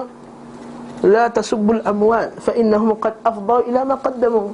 Jangan kamu kutuk orang mati, sungguh dia dah dapat apa yang dia telah lakukan. Kita cakap kat dia baik pun tak ada manfaat. 1000 orang kata dia baik, tapi kalau dia mujrim, dia munafik, tak jadi baik juga. Jadi tak sunnah kita sebut baik tu. Orang kata dekat mayat ini baik, orang kata dekat mayat ini baik. Tak sunnah. Betul dia je baik, Ustaz. Betul dia baik. Ya Allah, aku rahmatilah dia. Sekiranya orang baik, cepatkanlah ganjarannya. Kalau orang jahat, lepaskanlah kami daripada kejahatannya. Nampak tak? Itu hadis Nabi SAW. Cepat-cepatlah bawa jenazah. Sekiranya dia kalangan orang yang baik, maka cepatlah dia punya ganjaran balasannya. Dan sekiranya orang jahat, lepaskanlah kami cepat-cepat daripada kejahatannya. Itu cara dia. Sebab kita la uzaki ala Allahi ahada. Kita tidak membersihkan, maknanya kita mendakwa orang tu ahli syurga apa semua, melainkan dengan nas, dengan dalil. Kalau kita kalau memang orang baik, kata alhamdulillah dia ni memang baik ustaz ni. Itu tak ada masalah. Tapi jadi upacara khas. Apa dia katakan pada mayat ini? Baik. Pada mayat ini? Baik. Ini tak sunnah. Tak sunnah. Ingat, tak sunnah. Bahkan boleh jadi bid'ah. Cukup baca doa habislah lepas tu. Okey. Dah terlajak. Sebab banyak sangat baik tadi. Minumannya baik, pakaiannya baik, pasangan hidupnya baik, tempat masuknya baik, tempat keluarnya baik. Maksudnya tempat masuk dia apa? Kuburnya. Tempat keluarnya baik syurga, tempat kembalinya baik, dan tempat tinggalnya iaitu di akhirat ialah baik. Allah SWT berfirman, alladzina tatawaffahumul malaikatu tayyibin. Nanti nak tayyibin tu, tayyib tu, orang yang diwafatkan Allah dalam keadaan yang baik. Baik sini tadi dah, makanan dia baik, semua baik. Makanan baik, pakaian baik, akhlak baik, cakap baik, semua baik. Yaqulun, malaikat kata dekat mereka, salamun alaikum, salam ke atas kamu, udkhulul jannah, masuklah ke syurga, bima kuntum ta'malun, atas apa yang telah kamu kerjakan. Soalan dekat pada ayat ni, bukankah kita ni masuk syurga kerana rahmat Allah? Bukan atas amalan kita ni ayat ni.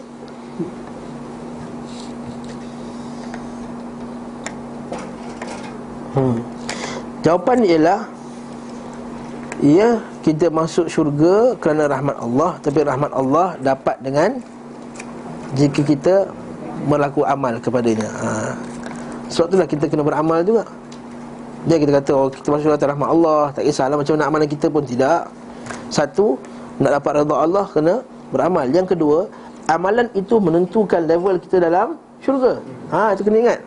Yes, betul, masuk syurga semua atas rahmat Allah.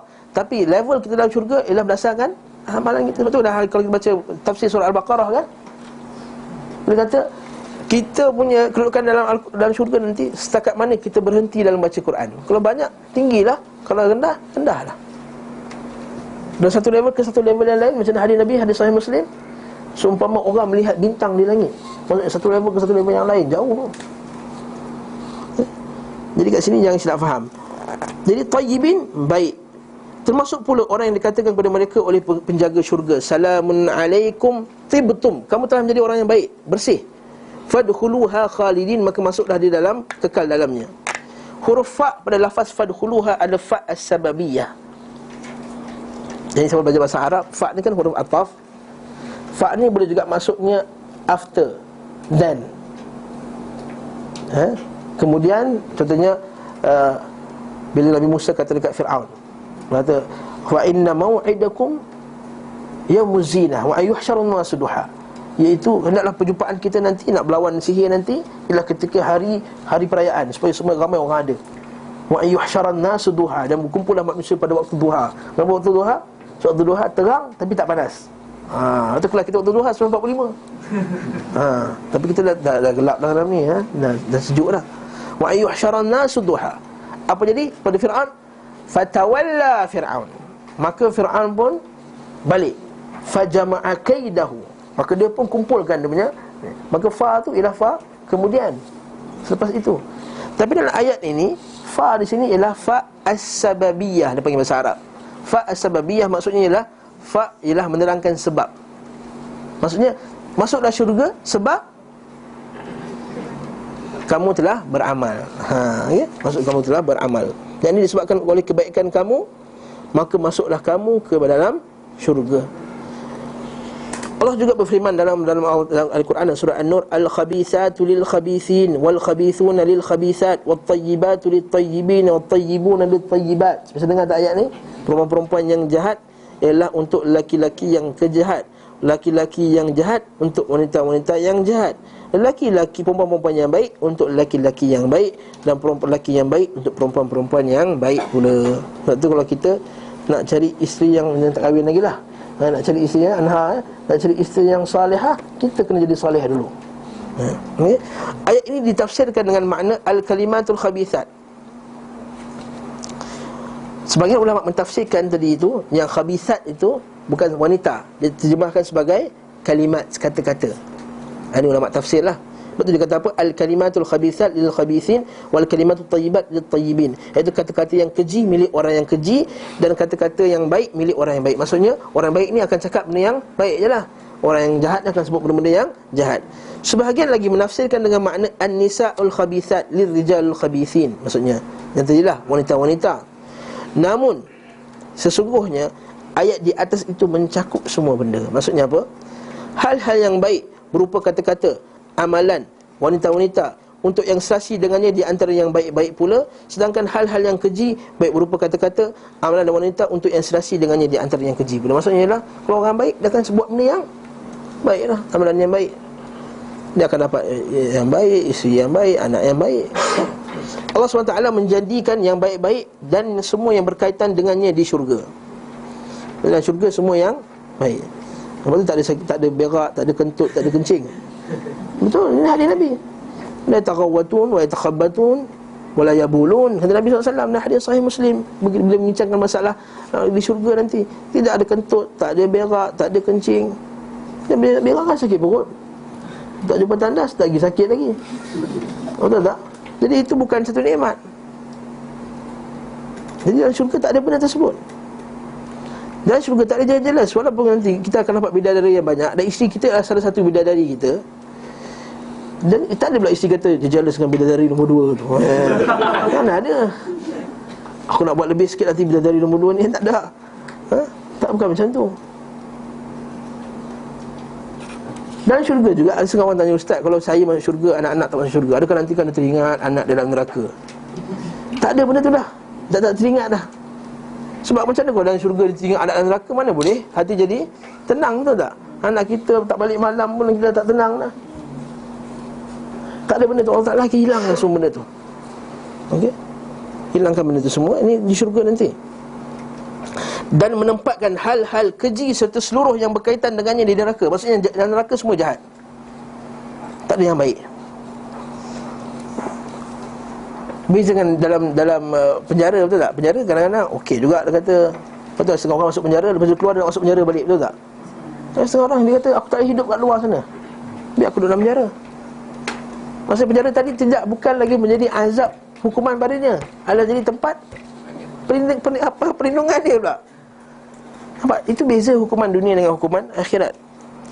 Allah SWT menetapkan tempat baik ada 3 tingkatan. Menetapkan tempat menjadi 3 tingkat. Bukan tempat baik, tempat. Pertama, tempat yang khusus untuk orang yang baik dan diharamkan kepada selain mereka. Lalu semua yang baik dikumpulkan itu, iaitu syurga. Yang kedua, tempat yang khusus bagi orang yang jahat, iaitu neraka. Ketiga, tempat yang bercampur padanya yang baik dan yang keji. Kat mana tu? Inilah dunia. Itu dia Allah Ta'ala. Oleh kerana itu terjadi ujian dan cubaan kerana pembauran, pencampuran dan pencampuran ini. Namun semuanya merupakan konsekuensi logis daripada hikmah ilahi, logik dari hikmah Allah Ta'ala. Apabila tiba saat kebangkitan ciptaan, Allah SWT memisahkan antara keji dan yang baik. Betul, alamul barzakh, Allah Ta'ala yaumul furqan. Allah Ta'ala kata akhirat juga yaumul furqan. Allah Ta'ala membezakan yang baik dan yang jahat. Dia menempatkan yang baik dan para pelakunya di tempat tersendiri tanpa bercampur dengan yang lain. Betul, kita kata macam mana orang lain tu boleh tenggelam dalam peluh, ada setengah orang lain tak tenggelam, ada tempat yang asing. Lalu yang keji dan para pelaku ditempatkan pada tempat tersendiri tanpa bercampur dengan selain mereka. Semua urusan kembali kepada 2 tempat sahaja, syurga tempat orang yang baik dan neraka tempat yang keji. Jadi tak ada orang yang tengah-tengah. Habis tu Ustaz, macam mana orang yang bercampur-campur baik dan jahat ni? Ketika itulah berlakunya pembersihan. Kita tak nak kita kena proses pembersihan ni. Biarlah kita masuk akhirat kelak dalam keadaan dah bersih. Sebab proses pembersihan ni sangat dahsyat. Apa dia?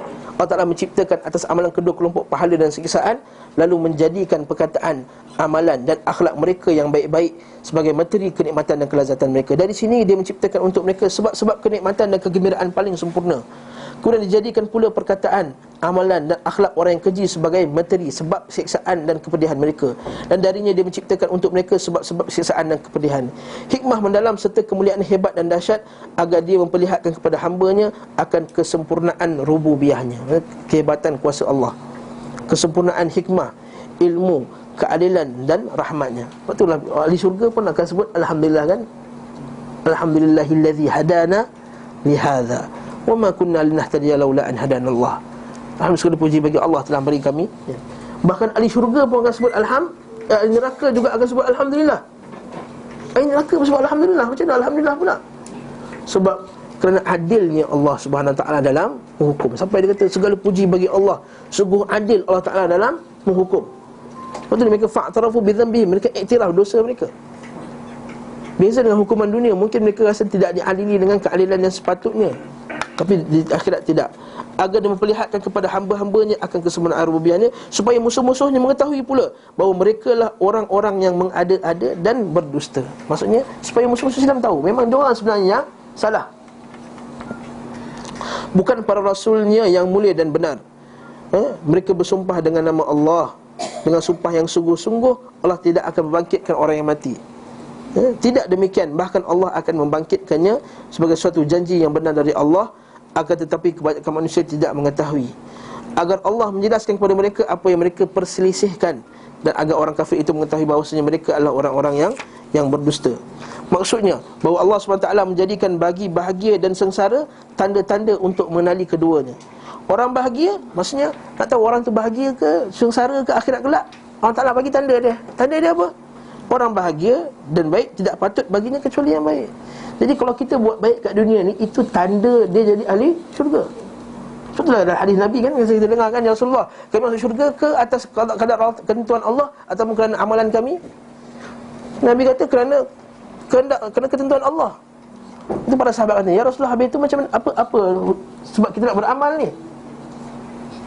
Kerana ketentuan Allah kan. Nabi kata fa'malu fakullun muyassarun lima khuliqalah. Beramallah, kerana sesungguhnya amalan kamu ni menampakkan kamu ini dijadikan bagi kamu syurga apa ataupun neraka. Nampak cantik tak? Jadi kalau kita buat baik, jadi kalau kita orang buat baik kat dalam dunia ni, maksud itu tanda dia, tanda-tanda ahli syurga. Lepas tu Nabi SAW bila ditanya, dalam hadis Adabul Mufrad, dia tanya, ya Rasulullah, macam mana kalau orang itu diberi pujian atas kebaikan yang dilakukan di muka bumi ni? Maka Nabi kata itu tilka busyral mu'min. Itulah berita gembira yang awal sebelum syurga nanti bagi orang yang beriman. Lepas tu kalau kita dipuji, kita kata apa? Hadza min fadli rabbi. Jangan kata tak adalah. Orang Melayu kan suka macam tu. Baguslah kamu belajar tak adalah. Cakap hadza min fadli rabbi. Tak adalah benda, memang dia ada. Okey, sambung lagi. Jadi orang sengsara dan keji tidak patut baginya kecuali yang keji. Tidak mendatangkan selain yang kekejian, dan tidak terkeluar daripadanya kecuali yang keji. Orang keji akan memancar dari hatinya materi yang busuk. Nampak tak? Orang yang jahat akan keluar pada mulutnya benda yang jahat, juga dari lisan dan anggota badannya. Sementara orang yang baik akan memancar dari hatinya materi yang harum, demikian pula dari lisan dan anggota badannya. Terkadang pada diri seseorang itu ada dua perkara sekaligus. Ni macam kita lah, macam saya lah. Kadang-kadang cakap benda yang baik, kadang-kadang bila marah tu keluar benda yang tak elok. Maksudnya bercampur dalam diri kita ni, baik dan yang tak baik. Ini takut ni, mana di antara keduanya lebih dominan, maka ia digolongkan kepadanya. Maka kalau dia lebih baik, maka dia orang baiklah. Kalau dia jahat, lebih jahatlah. Jika Allah menghendaki baginya kebaikan, nescaya ia akan disucikan daripada kekejian sebelum tiba saat perhitungan. Ini kita nak ingat ayat yang betul. Jika Allah nakkan kebaikan, nescaya disucikan baginya dari perkara keji sebelum tiba saat perhitungan. Itu adalah hadis yang sahih. Nabi SAW kata, idza aradallahu bi'abdin bi khair ista'malahu. Bila Allah Ta'ala nakkan kebaikan baginya, maka Allah Ta'ala akan mempergunakannya.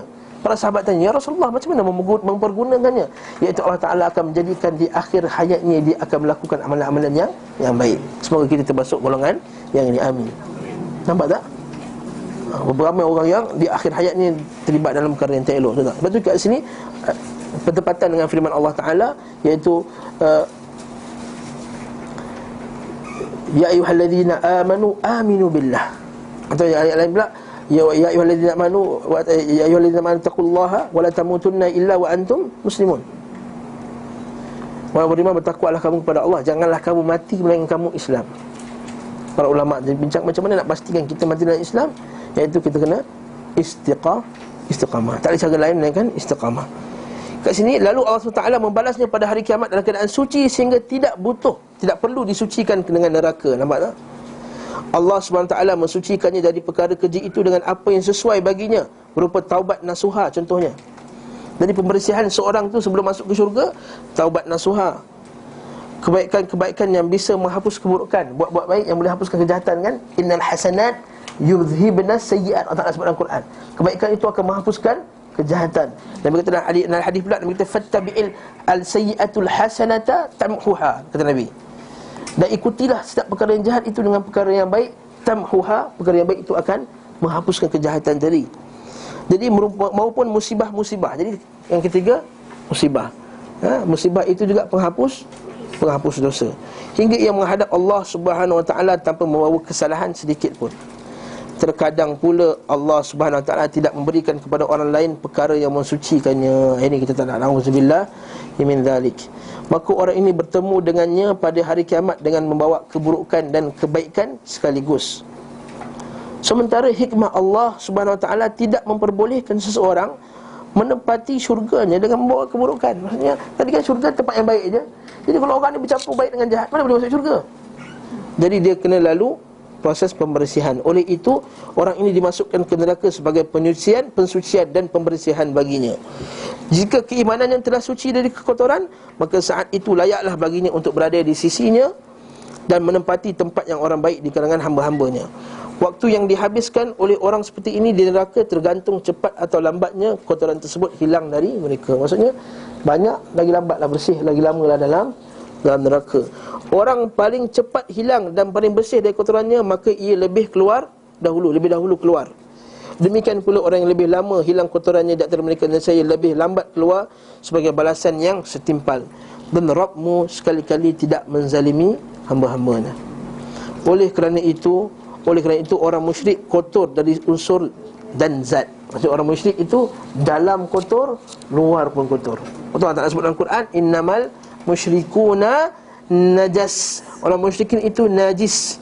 Bukan najis dari segi kulit dia, fizikal dia, najis dari segi i'tiqad dia. Kotoran mereka tidak dapat disucikan oleh neraka. Kotoran syirik tidak boleh disucikan dengan neraka. Bahkan ia keluar darinya, dan saya akan kembali kotor sepertinya semula. Seperti anjing yang masuk ke laut lalu keluar darinya, maka Allah Ta'ala mengharamkan syurga bagi orang. Maksudnya anjing kalau masuk laut, keluar laut pun haram makan juga, bukan boleh makan pun. Demikian pula kerana orang mukmin yang baik dan terbebas daripada kekejian, maka neraka haram ke atasnya, sebab tidak ada padanya perkara yang harus disucikan oleh neraka. Maha suci zat dan hikmah yang mencengangkan akal dan fikiran dan fitrah serta akal hamba bersaksi bahawa dialah pemberi keputusan yang paling bijaksana, Rabb semesta alam. Tidak ada sembahan yang berhak disembah dengan benar melainkan dia. Oleh sebab itu buka sebelah buku surat. Dari sini diketahui bahawa kepentingan mendesak dan paling utama bagi seorang hamba dalam mengetahui Rasul. Sebab apa? Sebab Rasul lah bagi tahu apa makanan terbaik, apa pakaian terbaik, apa amalan terbaik, apa ucapan terbaik, apa sikap terbaik, apa akhlak terbaik, apa perbuatan yang terbaik. Nampak tak? Macam mana orang tu nak dapat yang terbaik, baik tadi tu, melainkan tak tahu cara Nabi yang terbaik. Itu pentingnya kita mengaji kitab ni, mengetahui apa yang dibawanya, membenarkan apa yang dikhabarkannya, mentaati apa yang diperintahkannya. Sebab tidak ada jalan menuju kebahagiaan dan keberuntungan, baik di dunia maupun di akhirat, kecuali melalui bimbingan para Rasul. Tidak ada pula jalan mengetahui baik dan buruk secara rinci kecuali jalan mereka. Kita boleh tahu baik dan buruk secara umum, tapi secara detail tak tahu baik dan buruk. Memang mencuri jahat, tanya siapa pun tahu mencuri jahat, tapi secara detailnya, detail buat jahat kat mak, contohnya derhaka kat mak, jahat tak? Semua tahu, orang kafir pun tahu derhaka. Tapi macam manakah bentuk derhaka kepada mak tu? Bagi setengah orang kafir, hantar mak dia tak jaga mak dia pun, dia tak anggap benda tu derhaka. Dia cakap kurang ajar dengan mak dia, tak anggap benda derhaka. Mak dia masuk bilik dia, tapi kebenaran dia bukan main marah dia. You anggap main privacy, apa pun jadah haram semua ni. Kita anak dia tanam dengan pemikiran orang kafir ni. Mak kita boleh masuk cek badan kita, tak apa kita minta izin kat kita lah. Dia curi duit kita pun tak kena tangkap lah. Ya, mak curi duit anak tak kena hukum hudud. Yes. Bahkan kalau masa kita fiqah, Kalau ayah bunuh anak, bukan suruh itu ayah bunuh anak, maksudnya tak dikena hukum bunuh balas. Baca bab ni fiqh. Sebab dia asal daripada dia. Dia daripada dia. Air mani tu dia dicipta atas air mani siapa? Ada sebab. Ha? Ada sebab lah.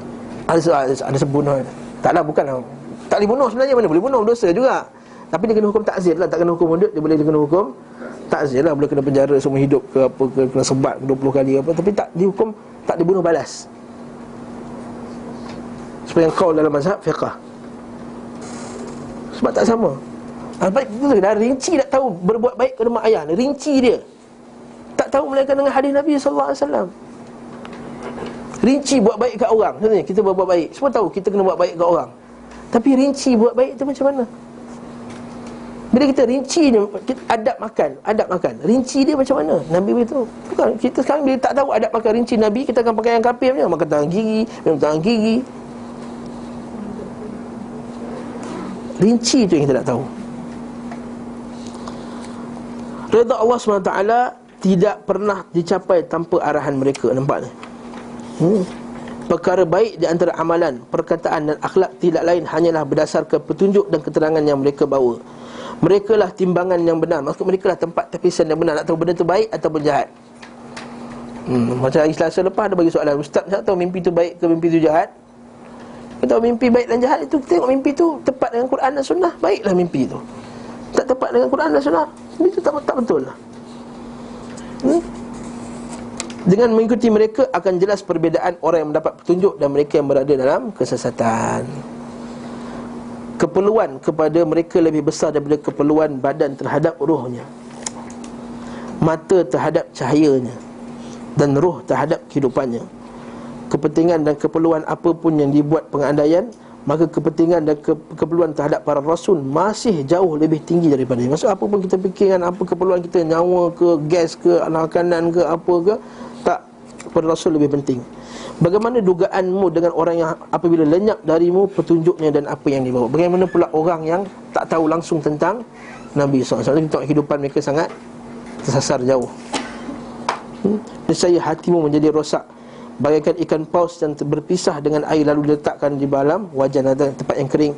Keadaan hamba saat hatinya berpisah dengan apa yang dibawa para rasul sama seperti itu, bahkan lebih parah lagi, namun tidak akan merasakan hal ini kecuali hati yang hidup. Jadi orang yang hati mati, dia tak sedar hati dia dah mati. Orang yang hidup saja bila tahu benda ni merosakkan hati dia, dia terasa iman dia jatuh. Sebab tu kata patah Arab, ma li jurhin bimayyitin ilamu, luka tidak akan terasa pedih bagi mayat. Mayat tak terasa pedih. Maksudnya kalau hati dah mati, tak terasa lagi lah. Sebab tu dia rasa benda tu okey kat dia. Orang biasa tinggalkan solat, dah tak terasa lagi dah. Dan Nabi kata apa dalam hadis Nabi, kan hadis sahih, Nabi kata da' ma yaribuka ila ma la yaribuk. Tinggalkan apa yang tidak, jiwa kamu tak tenang kepada apa yang kamu tenang. Hadis ni boleh pakai ke orang beriman je. Sebab orang kafir dia buat benda yang jahat pun hati dia tenang. Kan hadis kan, tinggalkan apa yang tak tenang kepada yang tenang. Da' ma yaribuk. Kata benda ni okey ke tak restoran ni, hati tak tenang je. Nampak tak ada tanda halal, tapi orang kata kedai ni halal. Tengok dalam pula bukan orang Islam yang masak, itik dia merah semacamnya, contohnya lah. Jadi dia pun rasa hati tak tenang lah. Da' ma yaribuka ila ma la yaribuk. Apa yang kamu tak rasa tenang. Tapi hadis ni boleh pakai kat siapa? Sekali lagi saya ulang tadi, hanya orang yang beriman, orang yang ikut patuh perintah Allah, dia akan rasa tak sedar hati. Macam orang beriman bila nak buat satu dosa, dia akan rasa berdegap dia rasa ni kesalahan, nak menipu satu pun rasa macam tak seronok. Kat sini kita kata tanda dia beriman. Ada pun orang yang ahli fasik, tak terima benda ni. Apabila kebahagiaan seorang hamba di dua negeri, dunia dan akhirat, terkait dengan petunjuk Nabi SAW, maka menjadi kewajipan bagi setiap orang menasihati dirinya, menyertai keselamatan dan kebahagiaannya untuk mengetahui petunjuk beliau SAW, sirahnya dan urusannya, sekadar apa yang dapat mengeluarkannya dari deretan orang-orang yang bodoh terhadap beliau. Maksudnya mengeluarkan kita daripada orang yang tak faham tentang Nabi SAW. Tuduh Nabi ni ke belakang lah, apa ekstrim lah macam tu, dan memasukkannya dalam jajaran orang yang mengikuti beliau SAW, kelompok dan golongannya. Itu wa ala alihi kan, selamat kan, Allahumma salli ala Muhammad wa ala ali. Ali tu maksudnya apa? Bukan sekadar keluarga. Dan dalam maksud yang lebih rajih ialah siapa yang ikut Nabi SAW.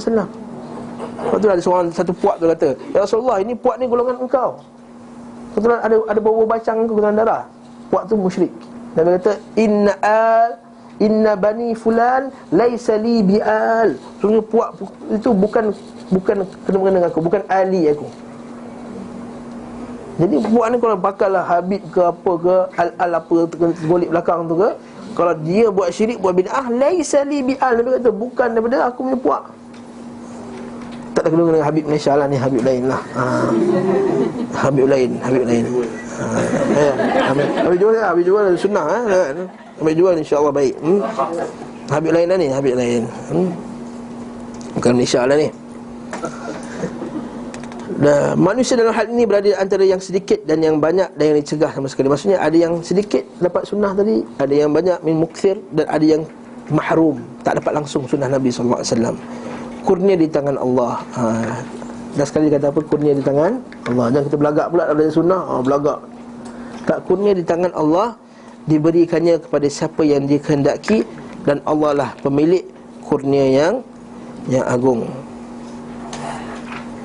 Wallahu ta'ala a'lam bisawab. Oleh sebab itu nanti kita akan masuklah bab yang pertama, iaitu tentang nasab Nabi sallallahu alaihi wasallam. Biiznillah ta'ala. Biiznillah ta'ala. Wallahu ta'ala a'lam. Subhanakallahumma wa bihamdika, asyhadu an la ilaha illa anta, astaghfiruka wa atubu ilaik. Wassallallahu ala Muhammadin wa ala alihi wasallam. Walhamdulillahirabbil alamin. Assalamualaikum warahmatullahi wabarakatuh.